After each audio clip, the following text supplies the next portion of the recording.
everybody, and welcome to another episode of Fire Up. Are we fired up tonight? Always. Woo!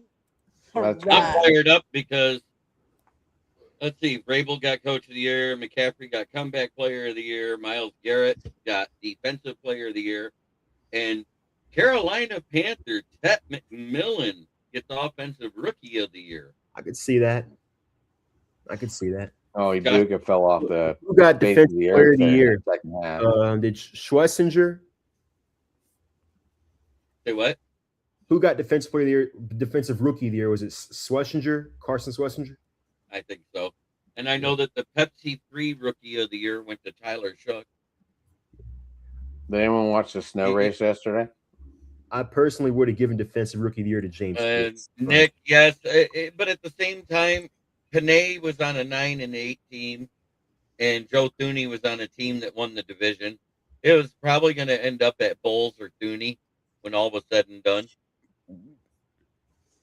As much as I hate to say it, all we got to do is get back to winning, and a fourth place schedule is going to help that a lot. There you go. Well, guys, the biggest game of the year is coming up on Sunday. Yep. What game is that? The Super Bowl. And I don't know if I've seen as less buzz around the Super Bowl as I have this year. Now, I don't know why that is. Is it probably because, I don't know, as people are sick of the Patriots? I don't know why, but there just doesn't seem to be much buzz surrounding the game as there usually is. Probably because of the teams that are in there. Let's revisit what it was prior to the season. Their odds to make the Super Bowl for each team was 60-1. Think about that for a minute. This is the first time there's been two teams playing in the Super Bowl where the odds for them to make it there was 60-1. We've always had one long shot. We've never had two. How can you say, like, is that what Vegas had them both at 60-1? Prior to the season, they were both at 60-1. That's well, I mean, the Seahawks, I guess in the middle of the season, the Seahawks made the huge trade to get the wide receiver and Shaheed. So yeah, and Shaheed should be like that wound up being the difference. That wound up being the difference. Well, yeah. Then all of a sudden, people heard of AJ Barnett. He had to be open. Between the regular season and the playoffs, he's had 8 return touchdowns. I don't have that number in front of me, Jerm. Sorry, I'm not rich. I'm just combining it. Because I know he had 4 or 5 in the regular season, and he's had 3 in the playoffs. So he didn't. Guys, okay. I have a question. I have a question for you. How many times has the Super Bowl been played in the state of California? 5? A lot more than that. 8. 13, I think. Close. 14. Oh. How much? Oh, this game still hasn't been played, so isn't it 13? You're right. The game will mark the 14th. You're right. Very good. 13 have been played, yes. Yep. Habla un poquito español, Agustín. Hola. How much is a 30-second commercial?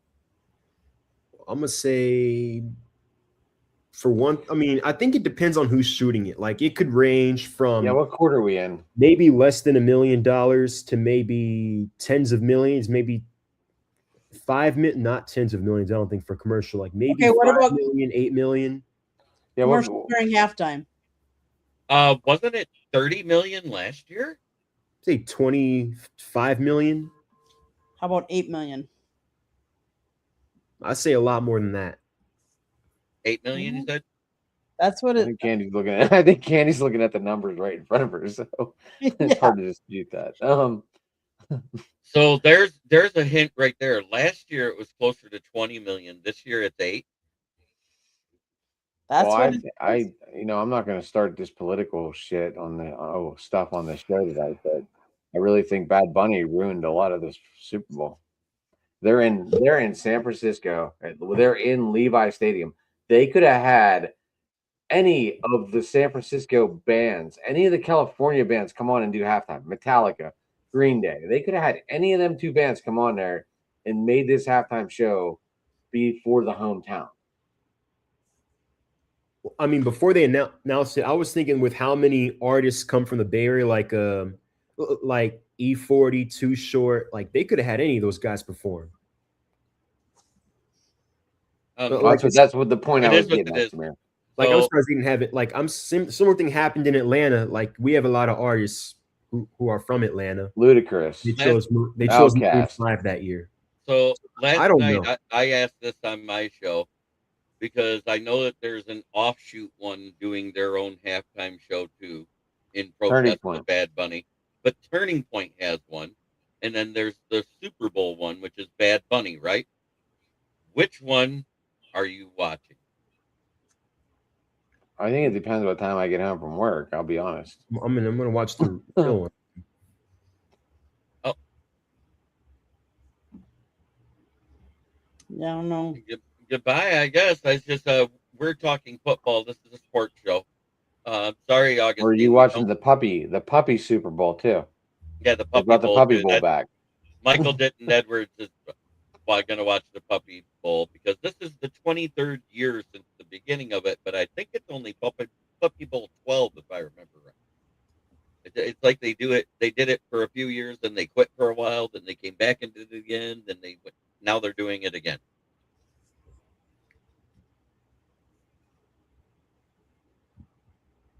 Wow. Which one are you watching, Candy?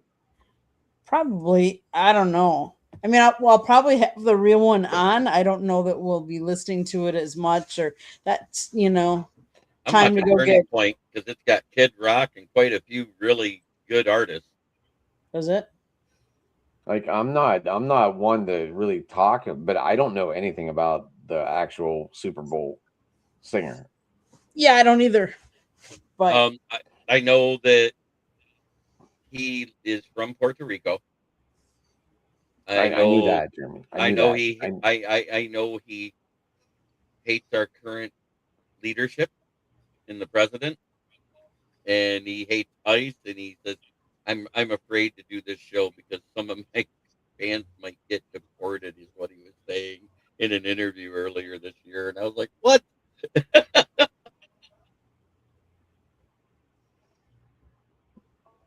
And I'm like, why are we going to be there? Or is he sending? Is Trump going to be there? Or is he sending? He was at the last Super Bowl when he was in office. Well, he was at the NCAA National Championship too, and he went to the World Series, and he went to a college national championship. Not this past one, but wasn't he at the one when Michigan won, if I remember right, or was it at the Ohio State? Which one was it? I know he went to one. What's that? One of the national championships for college he went to too in football. Well, he was at the one in Atlanta. Samir, which one? Who was that? That was Ohio State. That was last year, right? At the national championship. So, yeah. Yeah, the national championship was in Atlanta last year. Yeah, he was there. And then he went to the the Lions versus Washington game this year when it was there. Mm-hmm. So he loves sports. He loves being there. So who's gonna win, guys? I think I'm gonna go with Seattle. They're the better team. Just all around. I know Charbonnet being out is a big loss for them offensively, but it just feels like they have a lot going for them. They're playing better all around during the playoffs and in the regular season. And as good of a run as the Patriots have had, Vrabel just got Coach of the Year. They haven't announced MVP yet, so they might have the MVP in Drake May. They've got a lot of pieces surrounding them, but it just feels like Seattle's on one of those NFL heaters where they're for the most part, they're healthy, they're playing well, and it's going to be really hard to beat them. It's just one of those. So I'm going to go with Seattle. Adam? I'm hoping the Patriots win, but I can go into that reasoning. I just want to see the NFL do something right, and if the Patriots win, they open up against the Steelers and kind of rub it in their face, just to kick some fire back into our lives of saying we need to get 7 now. People actually like Kid Rock. I like it better than Bad Bunny. I'll leave it at that. I'd have been happy if it had been Eminem. I'd have been happy if it had... Heck, I'd have been happier with Taylor Swift. And I don't like Taylor Swift's music. So what state has held the most Super Bowls? Florida, I think. Yep. Do you know how many they held? 17, 15. Very good. 17. Wow, Samir, good for you. I said 16. So who are you picking, Candy? 17. Hold on. We always let Candy get off the hook here. We always let Candy get off the hook. Who are you picking? Yeah. I really don't have a horse in the race, but I think Seattle's defense is going to come up to play, and I think they're going to give New England some troubles there. So I think Seattle. But to me, it really doesn't matter. Like, obviously, my team is not in the game. So, but yeah, you never know. Obviously, what team has had the most Super Bowl appearances? Michael, I wasn't like making this political. I was just saying I knew nothing about Bad Bunny. I'm not sure what he's over there ranting about. I'm not sure. Oh, yeah, I think Seattle's going to win too. I think that they're the better roster top to bottom, and special teams win. And if you look at the playoffs, Drake May and the Patriots offense has been floundering and barely getting by some of these teams. So, and Seattle's offense is way more consistent. So this is the 10th Super Bowl rematch in NFL history. I did not know that. I think one of the first ones was Chiefs versus Packers. I think the second one was Minnesota versus Miami. If I'm not mistaken. This is the only Super Bowl since the 1970 AFL-NFL merger in which both teams ranked in the top 4 in regular season scoring offense and regular scoring defense. Regular season scoring defense. Mm-hmm. I thought that was kind of interesting. Yep. And yes, this is the first Super Bowl matchup since 1981, 49ers versus the Cincinnati Bengals, to feature two teams that had preseason Super Bowl odds of 50-1 or longer. Nice. Mm-hmm. So they were talking about on the radio this morning, they were talking about unusual bets that you can make on the Super Bowl. Like, one of the bets are, who is the first celebrity you're going to see that is actually at the game? Who are they going to show first? If I had to guess, I would say Mark Wahlberg. Okay. Anyone famous? Like, are we talking like what are we talking here? Celebrity actor, celebrity? Is it broken down into categories, or what is it like? They were just talking what some of the unusual things you can bet on for the Super Bowl. Well, I mean, that's all a camera. That's all a camera move then. So that's all Correct. Pretty much set up. I mean, you can't really predict that. Because, I mean, you could be like, oh, the first guy I saw was walking into the building, and that's when they showed it. Right. That's really not fair to this betting thing. You can also bet on the coin flip. Yeah. Is that on FanDuel now? Is that bad app? I'm pretty sure it's either that I Bet US, one of the two.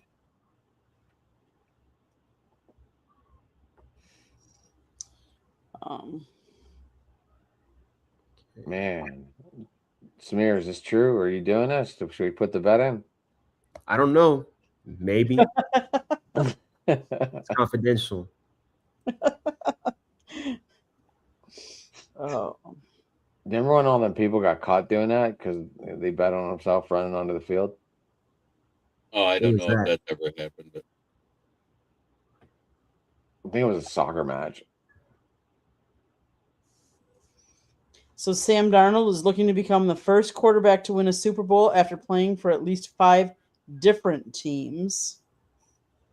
he's also the first quarterback out of 26 that's been drafted in the Super Bowl era out of USC to play in a Super Bowl. He's also the first quarterback in that class to make the Super Bowl. Yeah, a class that included Baker Mayfield, Lamar Jackson, Josh Allen. Mm-hmm. Josh Allen too, right, Jerm? Yep. Or did you just say Josh Allen? That was the last one I said. Mm-hmm.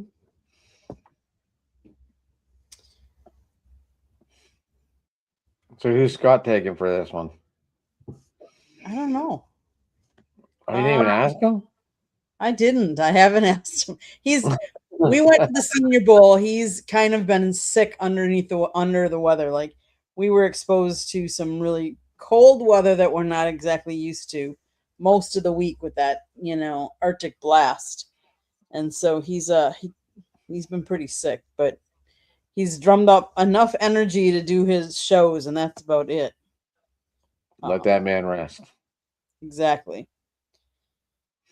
Now, Candy, do you guys cover baseball too? Do you guys get to go do baseball, or don't you guys use the press passes there? Marlins. No, we do. We a lot of times we'll go down to Marlins games. I mean, that's the one that's close to us, so yes. But we've gone up. We've been up in Tiger Stadium and done some games up there. We actually went up to the Brewers Stadium. We've done that. We've done Marlins, of course. Yes, I forgot all about that. Marcus is our co-host on he has his own show on my channel, and I forgot. Yes, I guess we're gonna go see Drew Brees. So, Jeremy, if you want to drive over and see Drew Brees with us, let us know. We're probably gonna get tickets. Cool. For the Drew Brees for the draft. Marcus does New Orleans and Houston for us on the channel. So, oh, okay. He also does LSU, Samir, if you wanted to talk to him about football, college football. Oh, okay. I mean, I'm more into NFL than I am into college football, so. Yeah. I know you're a Georgia Tech guy and really don't play the LSU, but, he's always willing to collab with people. Mm-hmm. Nice. I guess New Orleans and Atlanta, if you want to do a collab with him on that. Definitely did a part NFC South collab if you wanted to. Yeah. Marcus, copy and paste that kid. Follow him. On the go. DEAUX.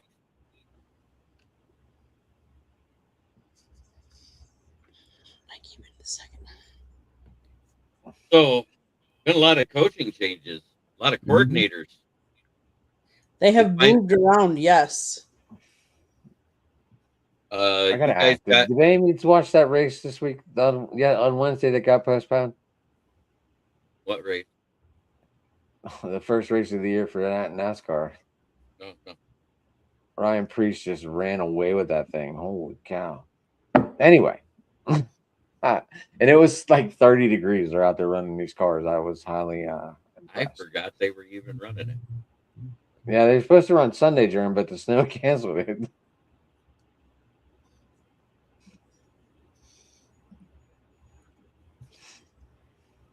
So, Jeremy, what kind of coaching changes you wanted to discuss? Well, we just promoted our assistant O-line coach to our tight ends coach for the Lions, Steve Oliver, over Seth Ryan, the old assistant tight ends coach. Marcus on the go. I'm a college football junkie, plus I'm an Astros guy. I think they play the Braves this year. Yeah, I think the series is in Atlanta this year. I think. Let's see. Nice.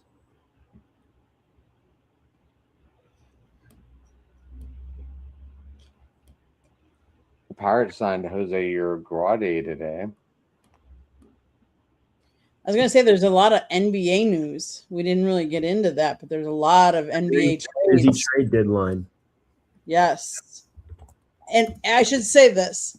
Busy trade deadline for some teams, not my team, which is the one team that a lot of people thought we're going to make a big deal.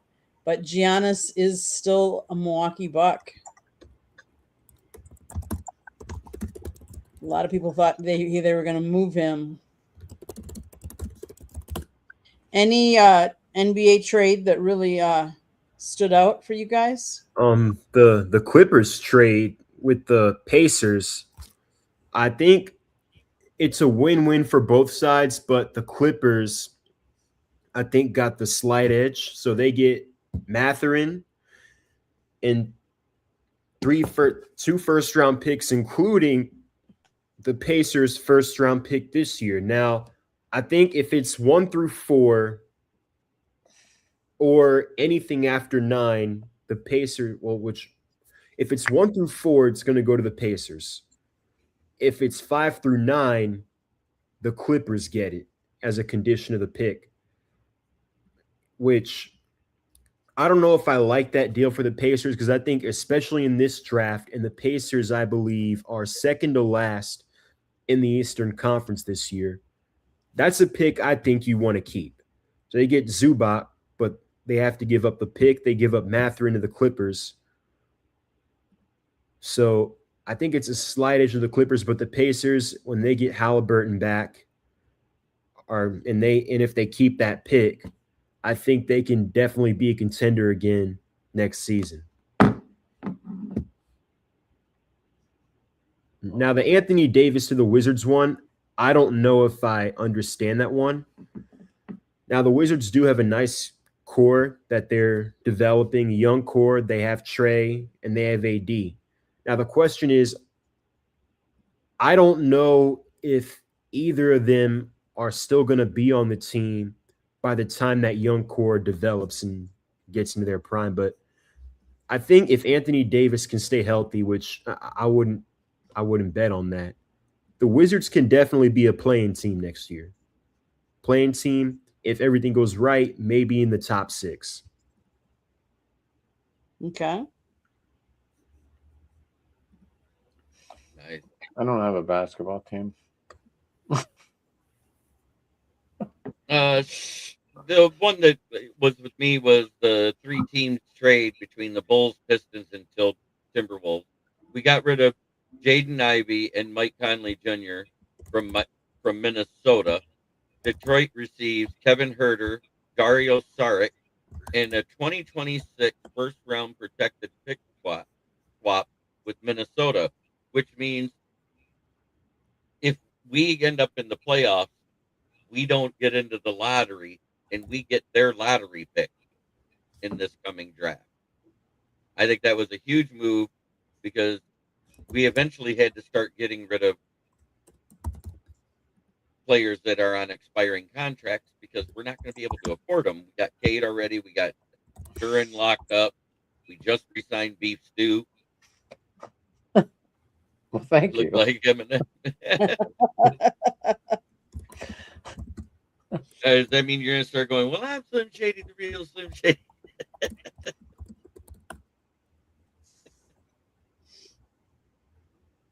I'm going to Rock Bottom. I don't know. That was one of my favorite CDs by Eminem, but can't sing his first CD on this set because we're PG around here. Maybe. No. So I think the biggest surprise I think was that Giannis, they didn't move him. And there have been so many different teams going up and asking about him, and inquiring about him, but yet he stayed a Milwaukee Buck. And then I think what I found interesting is that the Bucks are 10 games under 500. The belief was they were going to shut him down and get ready for the draft. But the kicker to that is, and I think Giannis said that he was going to try and help the Bucks make a play-in push. The kicker to that is when the Hawks made the trade with the Pelicans last year, they're going to get the best between Milwaukee's and New Orleans' first-round pick. So there's a chance, depending on how the lottery goes, that Milwaukee's first-round pick ends up going to Atlanta if they end up with a higher pick than New Orleans. And the Bucks would get the Pelicans pick in return, and New Orleans would get nothing. Mm-hmm. So it sounds like the NBA trade deadline is crazy when it comes to trade for the draft. I mean, some trades just don't make sense. So I feel like it's one of those where teams trade just for the sake of trading. Right. Sing Mockingbird. Oh boy. It is running through my head, just to let you know, Sula. The full Hall of Fame class. How do you is it Sula or Salah? Salah. Robert Saleh? Or no, the person's name at Sula. Oh. I'm not singing. No. It's running through my head though. I am not singing Mockingbird. Sorry, we're not at Jeremy's favorite place at a bar called Karaoke Night. Yeah, that was last Friday. But the rest of the Pro Football Hall of Fame class was on top of Drew Brees was Larry Fitzgerald. Susan, I will go with Susan. Sorry, Jeremy. Hi, Susan. How are you? Drew Brees, Larry Fitzgerald, Luke Kuechly, Adam Vinatieri, and Roger Craig. That's Roger the class. Craig. That's the Hall of Fame class? Yep. Yes. That's who's that. That was announced 11 minutes ago. Any substrate? Yeah. Somebody said Antonio Brown got snubbed. Bill Belichick and Eli Manning got snubbed. Robert Kraft and Bill Belichick are the bigger snubs. I said it was 50-50 if Eli got in. Let him go for 2 years. My thing is, let him go. My only thing is, what's the argument for? I feel like I don't know. What's the argument for inducting owners into the Hall of Fame? Like you could say, okay, he hired Bill Belichick, but I mean, should the Rams owner get into the Hall of Fame because he hired Sean McVay? I mean, is that the criteria? He hired Bill Belichick. Is that the criteria we're using? Well, I don't know. Do you think they're waiting 2 years so Brady, Gronk, Kraft, and Belichick can all go in together? I bet that might be what exactly happens. They're going to make them wait another year. Well, Brady's got 2 years. Right. So they're going to make them wait another year because next year would be 2027. 2028 is Brady's eligibility. I think they're going to let all four of them go in together. I don't think they could do it next year. Because could you imagine New England and Pittsburgh fans all at the Hall of Fame? It'd be hilarious. It would. I mean, that rivalry was so ugly growing up. I'm just looking out for the people, I guess. I can't believe Torrey Holt got. And if the NFL did it right, they would put San Diego and New Orleans for the Thursday night, the opening preseason game in Canton. So L.C. Greenwood, Torrey Holt. Who else didn't get in that was on that list? That was in their last year of regular eligibility. James Harrison. Wait, James Harrison's out of eligibility? Or yep. is like he retired in 2019, 18? Mm-hmm. It's 5 years. You got to wait for your eligibility, and then it's so many years. It should have been Phillip Rivers. Oh, so James Harrison still has time. Yeah, I think he has another year or two. He made it almost to the qualifying rounds. James Harrison? Yeah. And it wouldn't be surprised if they do Ward, Harrison, and Ben next year. Is Bill Belichick got 50 of the 60 votes, and the beat writers that didn't vote him in, a few of them said the reason why they didn't vote him in is they were trying to get some of these people in their last year of eligibility, and the only one that made it was Roger Craig. Good for Roger Craig. And it is good. He should have been in a long time ago.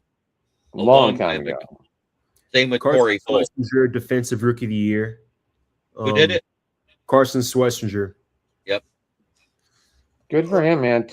So Jim Schwartz has two defensive players of the year and doesn't get head coach of the Cleveland Browns. That's kind of a joke. My only thing is he's already been a head coach. I think some guys are kind of a joke. But he wasn't a bad head coach with Detroit. He got a bad rap because the last year we had half of our defense on the IR, and we had a 7-9 record. That was our worst record in his tenure after he got us to the playoffs at 11-6 that year.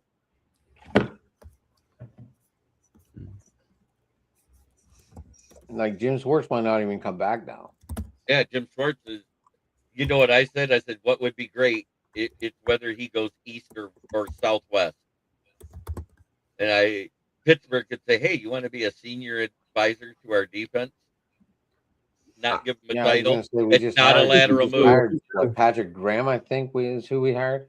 Yeah, but I'm saying he can't. Within the division, he can't do a lateral move. He can either step down or have a step up. Do you know what I'm saying? Because he's under contract. Hold on. Ginzer, just to let you know, Rivers played, so he has to wait another 5 years for eligibility. He played this year. Oh, yeah. So his eligibility would start over. I think so. Yep. Sure does. Oh, I'm just saying, James Pierce Jr., 10.5 sacks, the first rookie with 10 sacks in a year since Micah Parsons in 2021. Dude, Corey Schlesinger deserved Defensive Player Rookie of the Year. Oh, definitely. I mean, there's an argument for it. I just think I would have given it to James Pierce. And I'm a Pittsburgh guy, and I'm putting this Corey Schlesinger deserved that. Yeah. I'm not downplaying it. I'm just saying I think 10.5 sacks as a rookie, and then you consider the heater he went on after like late October. I mean, I remember like back in the early part of the season, we were all saying Ibuka's winning Offensive Rookie of the Year. I remember that. And then he just, Baker Mayfield just died. Yeah. Obviously, you can't blame Ibuka because if he's not getting the ball thrown to him, he can't catch it. Mm-hmm.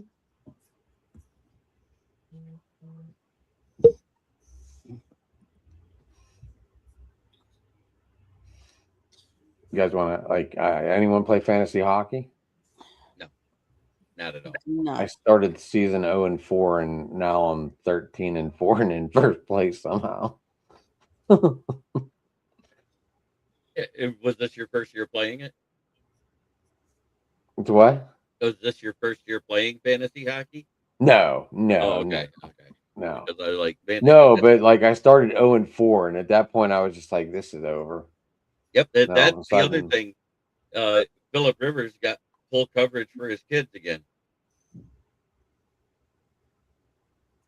Mm-hmm. You still can't take away from a person playing that on that level and where he was put to play. Okay. And Yinzer, you know I'm not a Cleveland Browns fan. You know this. So this is really hard for me to defend that. But I feel Schlesinger deserved it.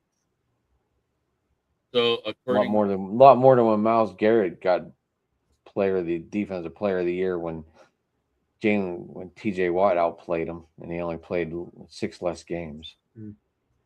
What do we think about Jeff Stoutland leaving Philadelphia or stepping down as an offensive line coach?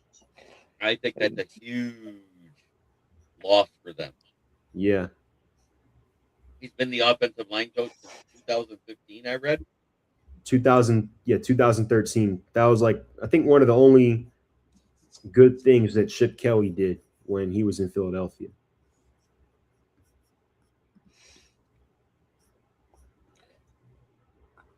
Jeremy, do you feel we signed Philip Angelo Santo, the offensive coordinator, to try and work with Will Howard with the way he works with quarterbacks?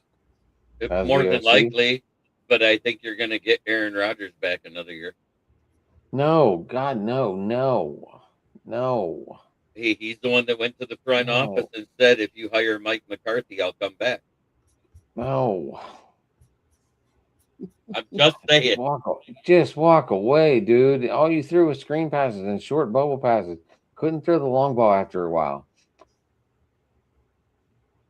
Sorry, Candy. But I take Phillip Rivers back in the Green Bay days for sure over this guy now. I gotcha. But he's the GOAT.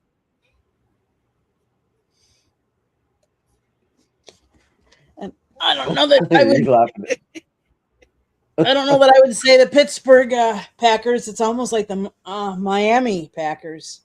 As many coaches as Miami has taken. Yeah, that is the Miami assistant coaches forum down there for the Dolphins. Yeah, where'd their defensive coordinator go? Where did he go? Who? Graham. Wasn't his name Graham? I have no idea where he's at. I was trying to look it all up, Jerm, because you told me, and then all of a sudden I just got, overwhelmed with work, and I was like, where did he go? I still think you give Will Howard a shot.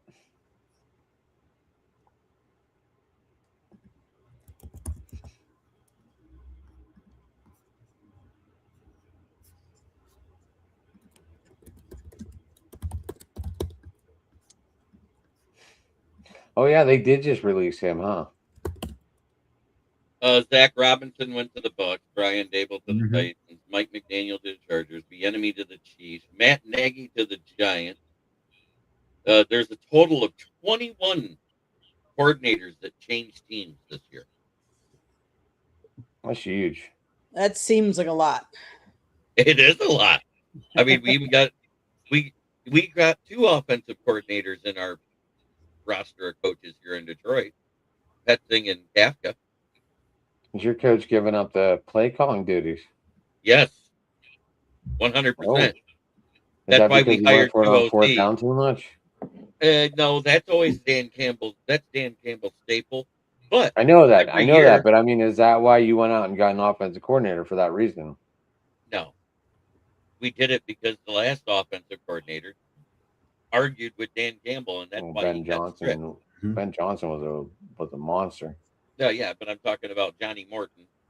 He argued with Dan Campbell during the Vikings game on the sideline, and that's why he was stripped of play calling duties. Because go back to 2021, the only other offensive play caller that got stripped of their duties was Anthony Lynn, who argued with Dan Campbell in Week 9 prior to the Pittsburgh game when we got our first non-loss of the season, because we got a tie.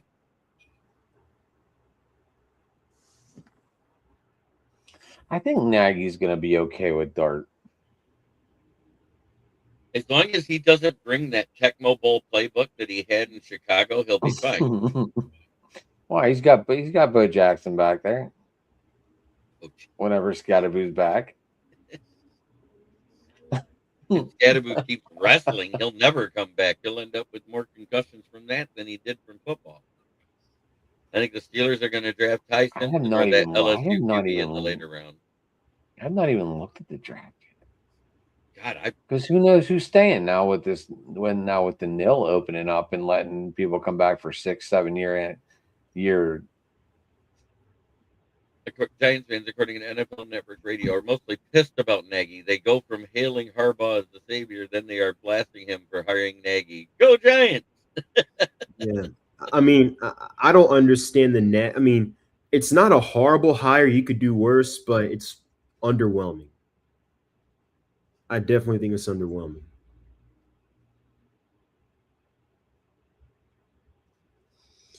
Candy, you got any more Super Bowl trivia for us? Let me see if I can dig some out of my bag of tricks here. Let's see. And then the assistant OC from the Packers, Nathaniel Hackett, is now the offensive coordinator for the Cardinals. Go Pitt.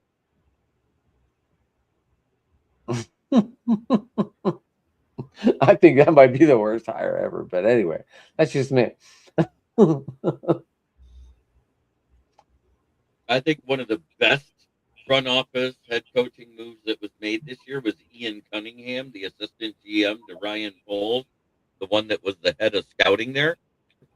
Him going to Atlanta is a huge get. I think the Ravens made out.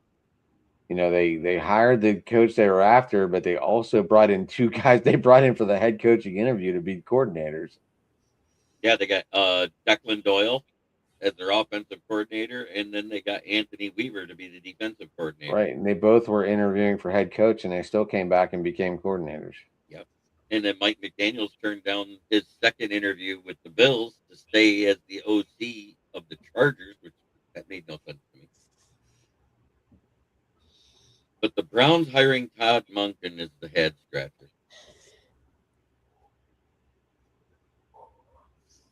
The Eagles' secondary and defensive. Did I miss a bet, Jerm? Huh? Did I miss a bet? Oh yeah, last night on the NFL Roundtable talk between MDE and I. If Seattle loses, I have to do the truffle shuffle again to our favorite song. 45 seconds. That's like 3 of them in back Oh to my back God. to back. I hope you take everyone out and just put your belly in the middle of that screen. I will. But on top of that, if Seattle wins, he has to come on screen. He has to be a part of the show. And he has to come on and do it on your show? Yeah. Oh wow. So this was a made over the comment side. Yeah. And in other news, Dallas Cowboys stole the passing game coordinator from Philly, who probably should have been promoted, because I think Vic Fangio, since he decided to come back this year, he won't be there after the next season. Are you going live tomorrow night? Yeah, I got my Lions one at 9:00. You're more than welcome to join. Yeah, but you have someone who wants to join you. Oh yeah, that's Nick Burton. Yep, I will. It's the same link every week, Nick. So back to Yinzer's question, I'm going to guess Justin Timberlake popping the booby out. So you know what I think is weird is over the last 7 years, there's only been 2 OCs really at Kansas City, and both of them have been just clipboard holders. It's either been Matt Nagy or Eric Bieniemy, and it hasn't changed this year. Bieniemy was hired as their OC again. Yeah, but I think really which one? Which? Go ahead, Samir. What? I think to circle back on the Todd Monken hire for the Browns, I think that was no one else wants the job. He was probably the only one that wanted that job, because remember, 4 people. You had to fill out like a multi-question. Yeah. You had to fill out a essay form. You had to fill out or like it was like an SAT test. Yeah, like I think 4 people withdrew from their interview process. I don't know, Yinzer. Does anyone know Yinzer's trivia question?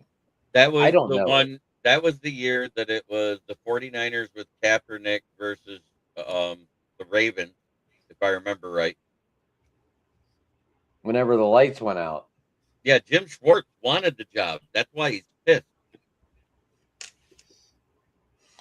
He didn't quit. He still kept the job. He just hasn't made an announcement.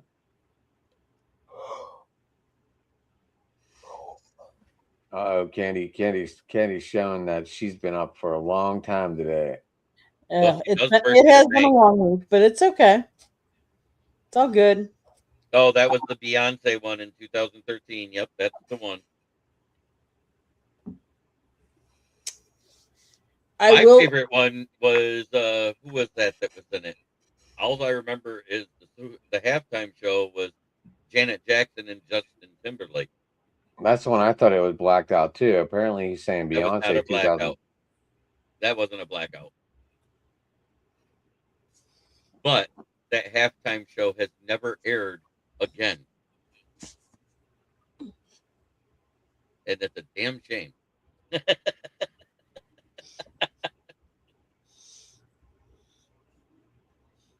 I know Andy Reid's the OC. I just said they were clipboard holders. I'm that's why I'm happy about who we got here in Detroit. Drew Petzing, the former coordinator of the Arizona Cardinals, when those offensive running backs were healthy, which that was 2 years in a row. This last year, they were on running back 6, but they still averaged 5.6 yards per carry this past season. It was Drew Petzing, the offensive coordinator of the Cardinals. Respectively, the last 3 years, they averaged 5.9, 5.7, and 5.6. I will take that. You put that with, and he uses 13 personnel, which means more tight ends. Yeah. So they are. I'm going to say that Super Bowl jersey right there, the war jersey, is the answer to Yinzer's question. Yeah. Who was the first wild card team to win the Super Bowl? Was it the? I'm going to say that jersey right there. First wild card Super Bowl jersey of Hines Ward. I'm going to say when he got the MVP. I don't know. I think the Ravens, the first one, when they won with Trent Dilfer. Was it? I don't know. It might have been. Don't know. But yeah, so JSN for Offensive Player of the Year got 14 first place votes. Christian McCaffrey got 12. So who won? JSN. JSN. Good for him. It was 1980. Oh, wow. And it was the Oakland Raiders were the first wild card team to win the Super Bowl. And I believe that's Super Bowl 15.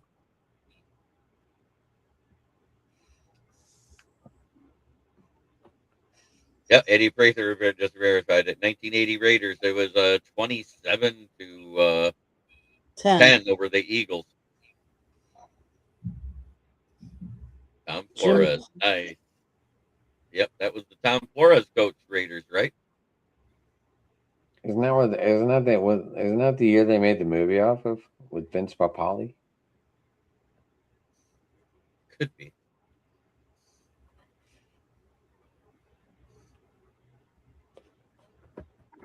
The MVP was Kenny King.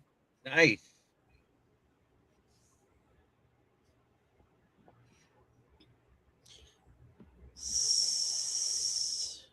What was I going to say? They were led by Jim Plunkett, and that was his first Super Bowl, right? So, how many teams have won the Super Bowl being a wild card team? One. I'm gonna say 6. The last one was the Bucks in 2020. Close. I'm gonna was the Bucks. Mm-hmm. I'm gonna say 7. That would be correct. That would be the correct. Raiders in 80, Broncos in 97, Ravens in 2000, Steelers in 2005, Giants in 07, Packers in 10, and Buccaneers in 20. 17. Mm-hmm. Still got it. What is your favorite Super Bowl moment? Oh, my favorite Super Bowl moment. Halftime show when Timberlake had the wardrobe malfunction with Janet Jackson. I said game-wise, Jeremy. I said game. I didn't say your pleasure-wise. Oh.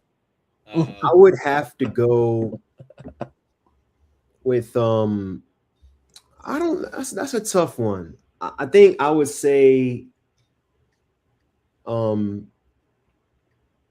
there's actually a couple to choose from, I think you can choose the catch with Santonio Holmes in the back corner of the end zone against Arizona. There were so many great moments in that game.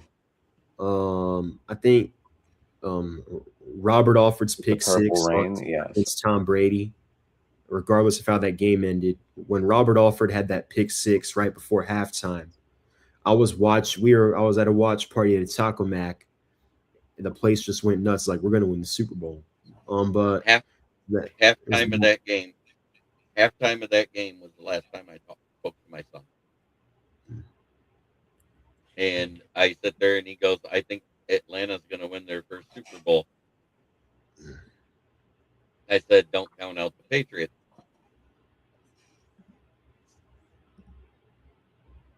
And then it happened. Yeah. And I think another great moment was obviously the Philly special. That whole Super Bowl with Philadelphia and New England. Yeah, that was a great Super Bowl. Yeah. Oh, Matt Stafford won MVP. Okay.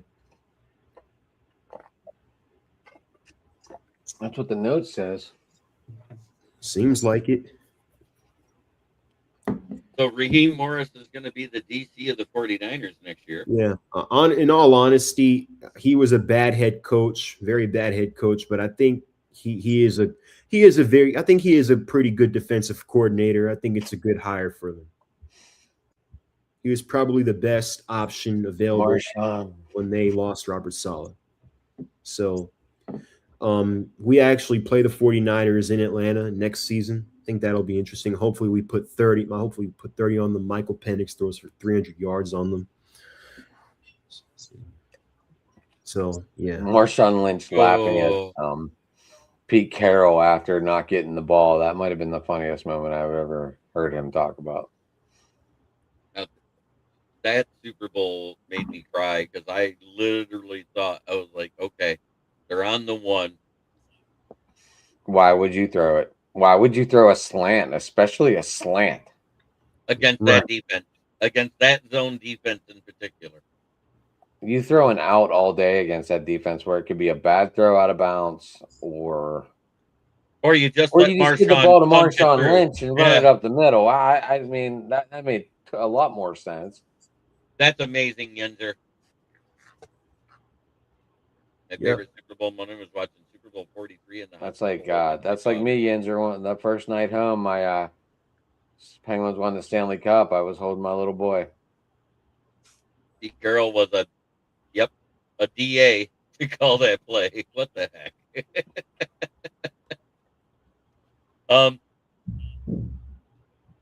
That's one of those moments where you could do the real man of genius. Yeah. Somehow, so defensive rookie of the year results. Carson Schlesinger got 40 votes. 40 first place votes. Nick Eamon-Wari got 7. JPJ got 2. Xavier Watts got 1. I think it should have been a lot closer. Between those four, I think it should have been a lot closer. Like, if he was the front runner is one thing, but I'm surprised. Stafford beats out Drake May for first MVP. No, he can retire now. By one vote. That's all it takes. Yeah, Stafford had 24 votes. Drake May had 23. Josh Allen had 2. Justin Herbert had 1. And then Trevor Lawrence got none. Who voted for Justin Herbert? Who voted for Justin Herbert? The lone San Diego fan that's on the voting poll.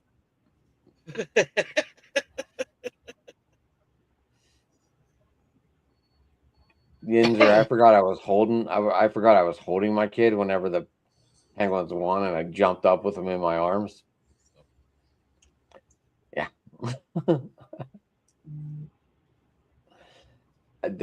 I don't know, man. That's a tough question. I don't think he's coming back. I think he'll run it back one more year, maybe 1 or 2 more years, because I think it's kind of one of those play until you can't play anymore. Obviously, you can still play. So I completely agree with Mr. Eddie there. Yep. Yeah, who voted for Justin Herbert? I told you it was the one lone San Diego beat writer. He had to have had a vote. I mean, L.A. now, but yeah. I know he announced he's coming back next year. Now I said he can retire. He's got his MVP. That's right, Robert Wardell. Go Hawks.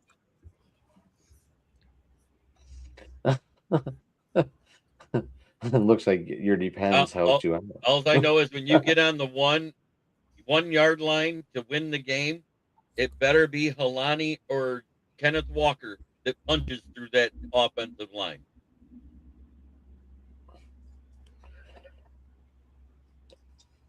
Yeah, I still couldn't believe that.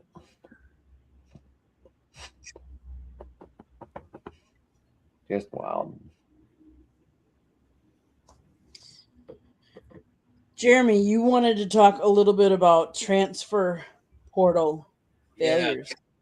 So there was over 10,000 students that went through the transfer portal. 6,346, if I remember, is the number that do not have a college to go to out of them. Because they got filled with the other transfer portal people. And when they tried to go back, their spots were filled. So all these guys are in limbo now with no teams to play for in college. Anyway, you got like 164 of them. So I think there's going to be a lot of really good, talented players in Division 2 and 3 this year. Could very well be. Do you think a lot of these players are, Jeremy, do you think a lot of these guys are just hoping to get into one of these knowing, oh, now that there's no point in really anything after 12, do you think some of these players are just hoping to find their way into one of the top 10 teams and that's it? I mean, I think we need to go back and limit it and to put a cap on it, saying you can only transfer once within 4 years. It ain't about the cap. It's talking about people that want to go to teams that are going to be in the final top 10 for the playoffs.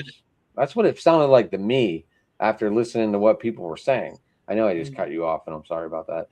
But that's just saying. I was trying to fix it because people asked how to fix it, and Eddie Prather brought it up the other day. And this is what I think should happen. They should be limited to one transfer per 4 years of college, unless their coach is fired. That's it.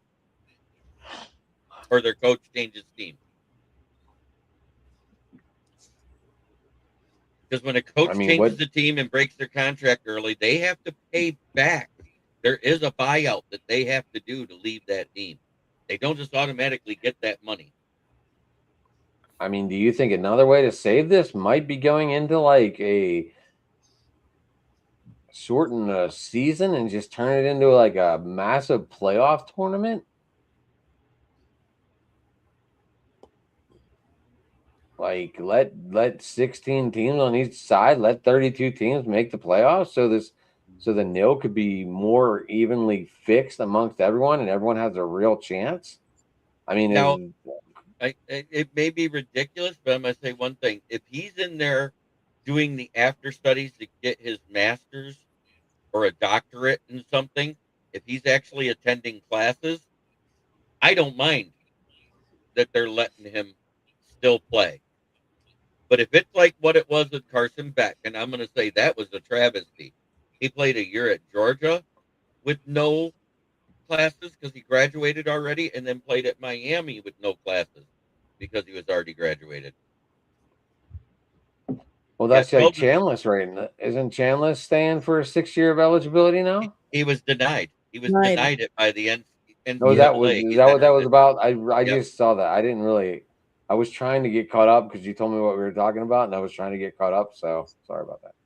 But you understand what I'm saying? As long as he's attending college and getting a graduate degree, past the bachelor's, which is what the standard is for if you stay 4 years, is that not correct? It's a bachelor's degree.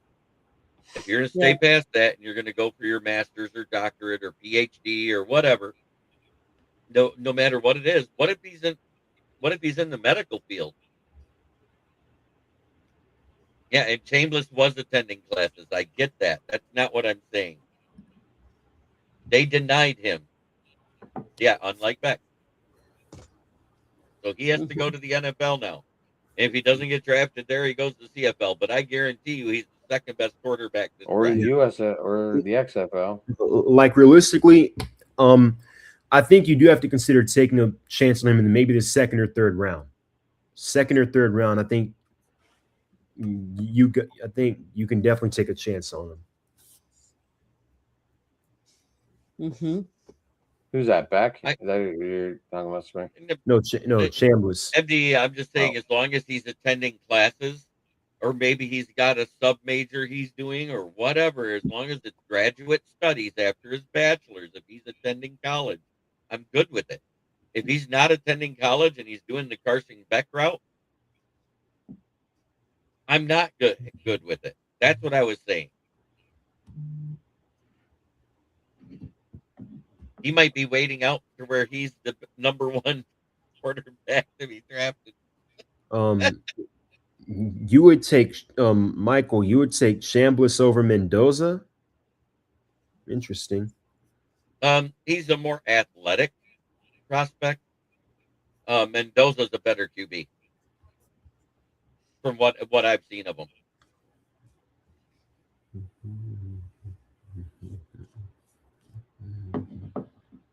I love Chambliss. Don't get me wrong. Like we said, though, you take a quarterback that's going to fit your system, not a quarterback because you have to. Right.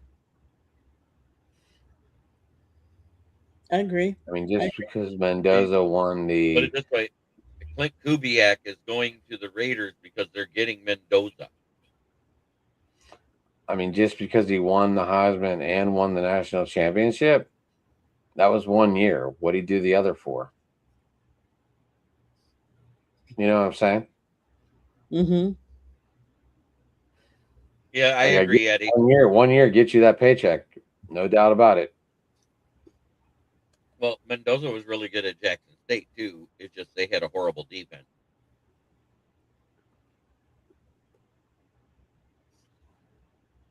Candy, are you awake? Yep, I'm here. Well, okay, we should probably start my town. But before we get to that, let me go over a little bit and talk about the Senior Bowl, because last week, Pat and I were at the Senior Bowl.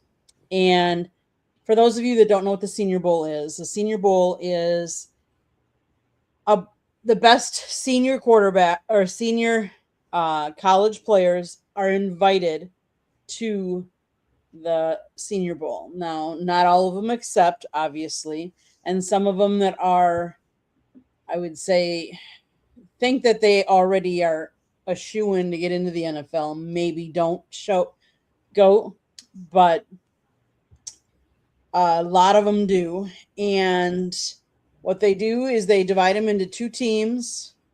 They do 3 2-hour practices, one Tuesday, one Wednesday, one Thursday. And they allow the media to do a 10-minute interview session after each of those practices. So you kind of rush down on the field and you are trying to talk to everybody or certain players on the field.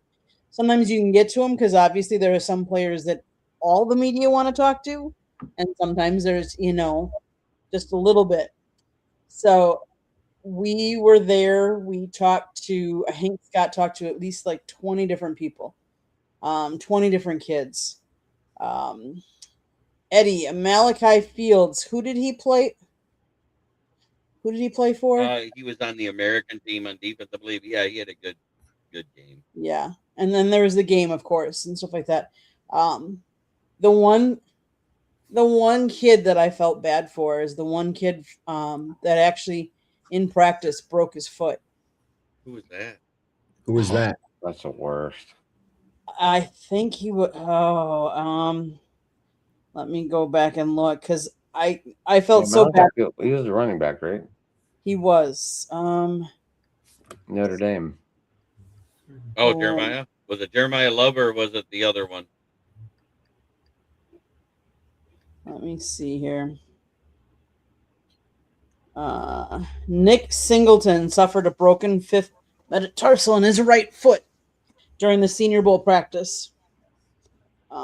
Despite this, he plans to attend the NFL Combine in February, but will not participate in on-field drills. He's from Penn State. He will undergo surgery in Alabama. Despite the injury, he is projected as a top 6 running back in the draft, potentially going on day 2 or early day 3. But I thought it was really cool that you had that much access that you could go talk to the players, because if you've been to if you've covered any games recently, the coverage is there, but the access has dwindled over the years. So I thought the way they ran that was really kind of cool. So we could go down there and talk. We went down there and we talked to one of the wide receivers from Wisconsin, and I know that's it. It doesn't matter who we played for, but what I thought was really cool was after we did the interview, we went back up to the stands to watch for the next practice, and a lady came up to us and she's like, "Can I ask who you're with?" And we told her, and I said, "Can I ask why you're asking?" Well, she was the mom of the kid that was down on the field that we interviewed, and she wants to see where she could see the interview that we did with him. And I just thought that was kind of cool that she would hunt us down for that. But that's awesome. Yeah. A lot of good talent, a lot of good interviews up on the South Florida Tribune YouTube channel. So go check it out. Did you get a new subscriber in the whole thing too? We got some new subscribers, you bet. Good job. Way to go. Exactly. It's all about networking too, right? All those media rushing down there. Oh, yeah, you want to subscribe. No. Did you go live with any of these interviews like we're right now? We didn't, because they limit some of that. And so you got to be careful. So we're like, let's just record it all and then put them all up. But we put them all up in raw form. So, but yeah, go check out the YouTube channel. Now we can get to my town. Mr. Samir, let's start with you. What's happening in your town? All right, so we're still waiting on the Braves to sign another starting pitcher. Thought that was going to be one of the first things they did this offseason. Clearly, that hasn't happened yet.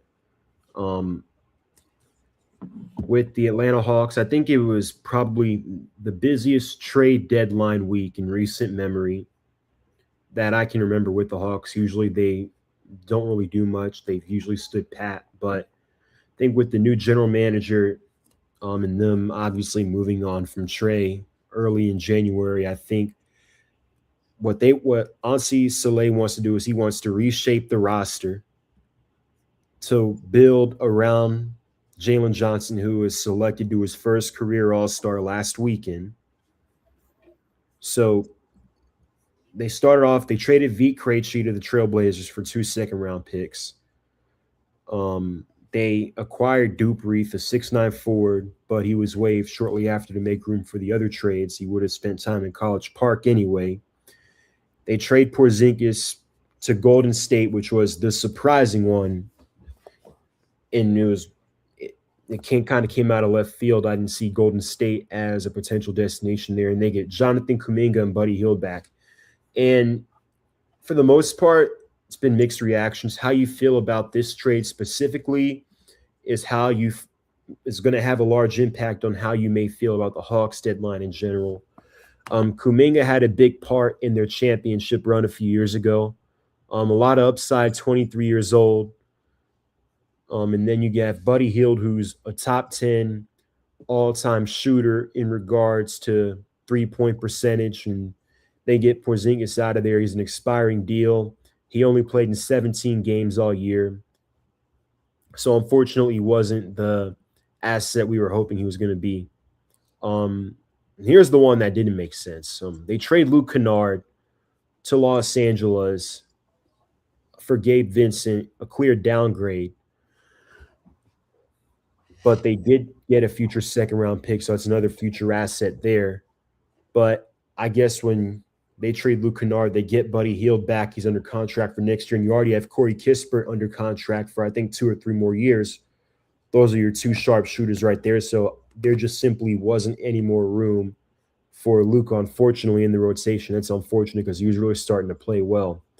And my personal favorite, cash considerations to the Jazz for Jock Landale.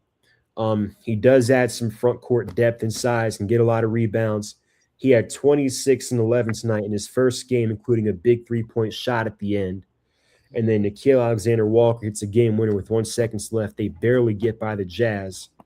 They play the Hornets on Saturday, who have won 8 straight. And quite frankly, they didn't play well tonight. And if they play well, and if they play on Saturday night the way they did against Charlotte, they're going to get run out of the building. And then the Falcons, Ian Cunningham had his intro press conference on Tuesday. And the things he was saying, I think it's going to symbolize a change in team building philosophy overall for the Falcons. Like, you have Terry Fontenot, obviously, and then Thomas Dimitrov before him. The trend has been overwhelmingly to trade up in the draft. Now, considering his background, Baltimore, Philadelphia, and Chicago, his first year when he and Ryan Poles got to Chicago, they started with 5 draft picks, ended that draft class with 10 because they kept trading back. So I think you're going to see a lot more trade back, and as opposed to trade up, giving you more chances at the plate. And then, of course, with the Defensive Rookie of the Year voting, Xavier Watts, 92 total tackles, broke up 11 passes at 5 picks. James Pierce Jr., 26 total tackles and 10.5 sacks, the first rookie to have 10 sacks in a year since Micah Parsons in 2021. And as you know, Carson Schlesinger got 40 first-place votes. So even if you don't think he should have gotten – even if you don't think that he should have gotten it, it shouldn't have been that lopsided considering the value you got from that trade with the Rams. And that's it for my town. Jeremy. Well, arbitration ended and Scooble gets paid. He won the arbitration case with his agent, Scott Forrest. He gets his $32 million a year, which means he's going to be here a while, folks. That, and we made the big trade, and it helped Timberwolves clear cap. That's what it all boiled down to for the Timberwolves. They needed to clear cap. They get Mike Conley Jr. from the Bulls. We give up Jaden Ivey, and we swap our first-round pick. So they'll be picking at the end of the draft, and we'll be in the lottery. Keep losing, Wolves.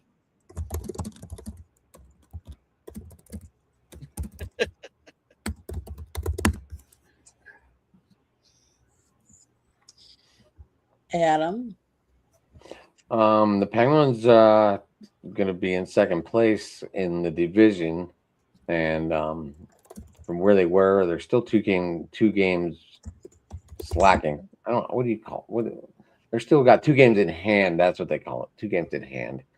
The Pirates kind of threw out something. I saw something today that said they're worried about getting Paul Skeens under contract.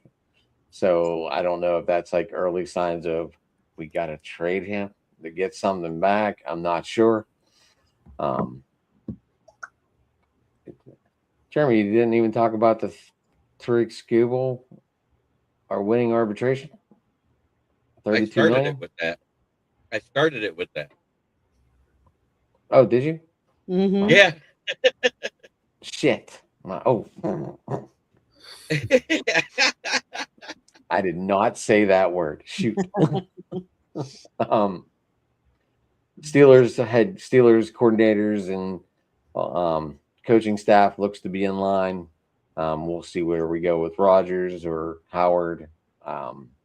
They are getting ready for the draft. I don't know where they're going to fit all these people, but I'm curious to see that, where they're going to put all these people sitting downtown. I'm going to say go USA. Absolutely. I see we pulled kind of an upset today in the or yesterday. Well, I don't know about today or yesterday. What's the curling? Mm. We won That's 6-7 the against Swiss, I think. yeah. Yeah, so that's my time. I mean, the only I'm things not that really, invested this tonight. Sorry, guys. it's okay. The only things that really happening in my town, obviously, Giannis did not get moved at the trade deadline. I think that speaks more about his injury than it does about anything else. I think if he's going to get moved, it'll be at the end of the year. Trying to think, the Brewers haven't. We talked about last week the big move that they had, so I don't think they have much.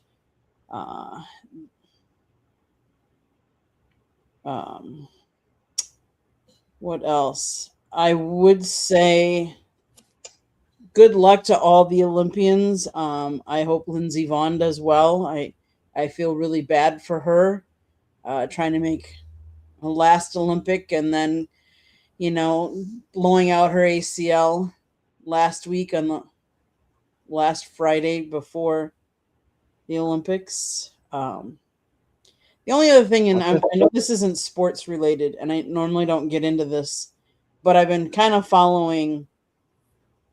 I'm just praying for a good solution with the Nancy Guthrie, the mother of Today Show host Savannah Guthrie, that they find her mom alive and soon. Yeah. Is that the one with the kid that saved the rest of the family swimming or something like that? Is that what that was? I've been seeing this name come up a lot. What happened? Her 84-year-old mother was taken out of the house, and it looks like against her will because they found blood at the scene, and she's still missing. And there has been ransom messages sent. Now I've read today that one of them was fake, and Eddie, that's big That's news. the one I just read, though, Candy. That's the one I just saw. The one that was fake. Yeah, NDC, I think I saw that it was fake. it might have been, but yeah, it was from her. She was taken on. She went out to dinner with family Saturday night. Sunday morning, a friend that goes to church with her called the daughter and said, "Hey, she wasn't at church, which isn't like her." So she was. Go ahead.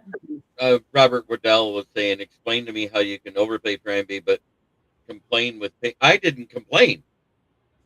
You're missing the point. The offer was a 4-year, $19 million a year contract, and they went to arbitration about it because Scott Harris wouldn't pay him more. He won his case, so it's a 4-year, $32 million contract. He's not gone after this year. Okay, so who took this girl? We don't know. And it's not I wouldn't say it's girl. It's her 84-year-old mom. I don't know. I don't know anything about these people, so I'm just getting filled in the loop right now. Savannah Guthrie is one of the the hosts for the Today Show. Is she the one that has the cancer, or is that the other one? The other one. Didn't one of them have cancer? The other one has cancer. Yeah. Yeah. This is the cute blonde girl, right? Mm-hmm. Okay. Mm-hmm. I have to. You have to give me a visual. Is that the only reason you watched the Today Show? Like, yeah. I mute it. I didn't know anything. I didn't. I heard the names, and I'm like, I'm supposed to know these names, but I don't. So I'm sorry. But no. Prayers up to that family. I hope they find her. Let's leave it at that, because anything other than that, say offering somebody some prayers, well wishes, hope that everything turns out fine. Because anything other than that, you must be an evil Now, was there individual. something out against the family to do that? Like, We don't know all that. They didn't get into all that type of stuff. okay, I wasn't sure if she had maybe said something or, like I said, I knew nothing about this till like right now. But I understand now why I see the name coming up all over the dang place. Yeah. Yeah. I mean, I don't know. It's hard to say because they haven't come out with a lot of things, and I get it. They're still investigating and ongoing active investigation. So I just hope they come out with a good solution. I hope for a great solution. So with that, anything else anybody wants to bring to the table? I'm going to say my normal thing. Okay. Try every day to be a better person than you were the day before. That's the only way to make the world a better place. Starts right here. Samir, how can we find you? You can find me here on Thursday nights on Fire Up. You can find a lot of my work on South Florida Tribune website. You can find me on X at ATL_Samir2401. Thank you guys for tuning in. I appreciate it as always. Adam, how can we find you? You can get me at Sports Talking It on Twitter, guys. You can get me at Ad McNally on Facebook. You can get me at Driving to the Top Productions on YouTube. Tuesday night, we do Open Sports Mic. Jeremy, I know I haven't been on your show recently, and I got home Wednesday night. I didn't mean that. It was just late, and sometimes you just don't feel like getting on a computer after being out all day. And sometimes you can find me over at Jeremy's show. Wednesday night, we do Steel City Sports Talk with me and Rich. Yeah, and then you can get me here. Look, I said you can get me here this time. Usually I leave that one out. You got it. Yeah, you always leave it out. I'm already here. I leave it out. I always started off with, you can find me right here on the South Florida Tribune channel every Thursday, occasionally on Tuesdays on Inside the Pigskin, and wherever else Scott needs me.